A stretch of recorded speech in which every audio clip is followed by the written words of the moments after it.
Hi guys, Jakarta here, and today we got another Hunter x Hunter Dragon Ball video. In a previous video I talked about some inspirations the Chimera Ant arc took from Dragon Ball Z, and today I wanted to look at the rest of Hunter x Hunter for some more similarities between it and Dragon Ball. I'm pretty much going to be going in the order of the Hunter x Hunter arcs, so be aware of spoilers. So now let's begin!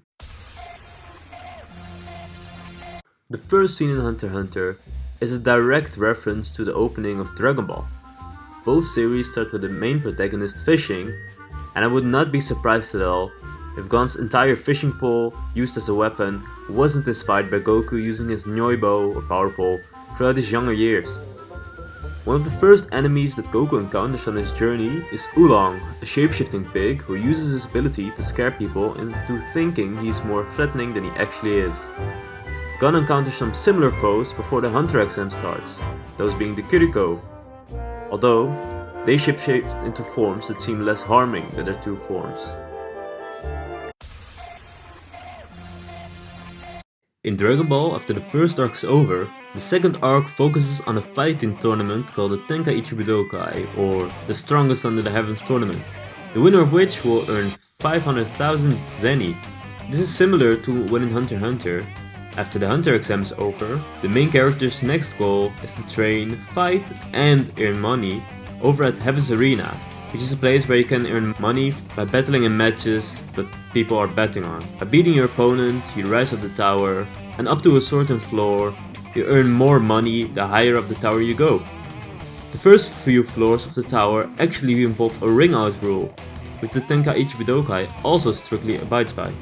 After Goku's intense Kame weight training from Muten Roshi, he's easily able to just push his opponents out of the ring in the preliminary round of the Tenkaichi Budokai. Gon also has this happen to him, because after his weight training at the Zoldyx, he's able to effortlessly beat his opponents by ring out by simply pushing them.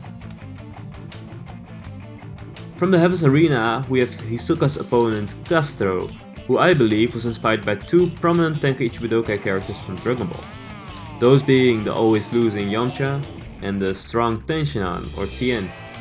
Castro uses two techniques during the fight, those being his Tiger Bite Fist and his Nen Double. The first seeming like Yamcha's Wolfang Fist. Yamcha's Wolfang Fist is pretty much a parody of other wacky martial arts techniques used in movies, but it is still curious that Castro has the Tiger Bite Fist, which is a very similar name to the Wolfang Fist.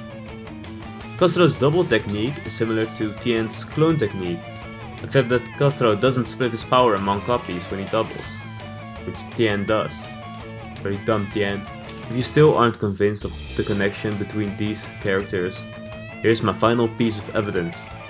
They all turned out to be jobbers in the end, losing to a new character just to show off how strong the new character is, or in Castro's case, showing off that Hisoka is even more overpowered than we already thought he was.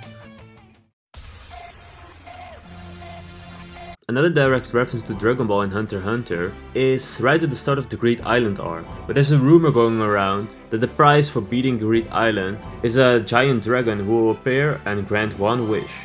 Seems familiar, doesn't it? As it turns out, something similar to a wish-granting dragon is obtained near the end of Great Island. The final card that Gon and Killua obtain in the Great Island arc also is very similar to how Shenlong in Dragon Ball works, because the first thing the Breed of Archangel card, which is the last card they obtain, asks of them is, "What is your wish?" And then Gon and Killua wish to be healed, which is one of the most used wishes in the Dragon Ball series for whenever Shenlong appears. Kind of lazy, not kind of boring, but oh well, that's Dragon Ball for you. The healing factor is also similar to the Senzu beans, which also completely heal you. In my previous Hunter x Hunter video, I talked about the similarities between Zarbon and Zazan, who both are narcissists and have ugly transformations. But Bisky's transformation is even more likely to be inspired by Zarbon. Bisky actively walks around in a weaker form of hers, just to hide what she considers her ugly true form. On this channel we support women in every shape and size, so keep that in mind. Bisky is the narcissist like Zarbon and Zazan, but the inspiration Zarbon does walk around in a weaker, more beautiful form, just because he doesn't like his true form, which is the same as what Bisky is doing. I believe that Hunter Association chairman Netero was inspired by Muten Roshi from Dragon Ball. In Netero's introduction, besides him being strong as fuck, the only other trait that is focused on is him being a quote-unquote pervert. In the manga, he thinks about how much he's a cutie, and he's right, while in the anime, they imply he's looking at her chest.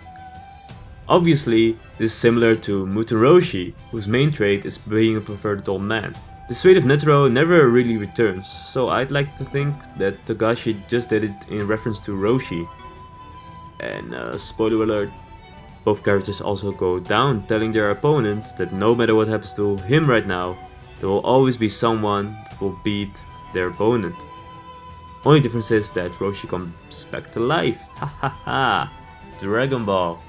The invincible old master is a pretty common trope, but with Togashi being the big Dragon Ball fan that he is, it would not be surprising at all if Netero got a bit of Roshi in him. Hey, wait a second. Roshi trained Krillin and Goku, and Netero played with Gon and Killua. Gon, Goku, both start with a G. Krillin and Killua both start with a K. Gon is Goku confirmed, and Killua is Krillin confirmed.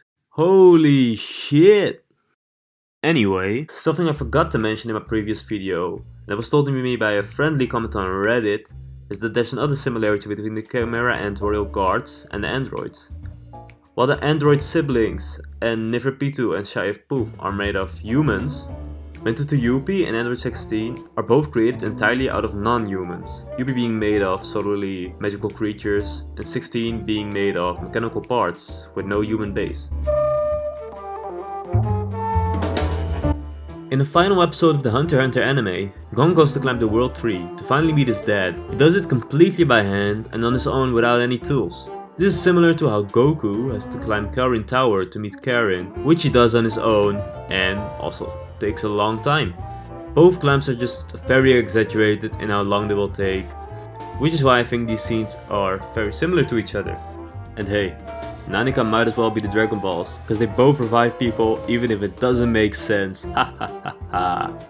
Just kidding, you're a good character, Nanika. Hunter x Hunter is perfect. Well guys, that was about it for this video. If you want to see another video like this, then check out my previous Hunter x Hunter Dragon Ball video, which focuses mostly on the similarities between Dragon Ball Z and the Chimera Ant arc. And that is about all I have to say, so bye bye.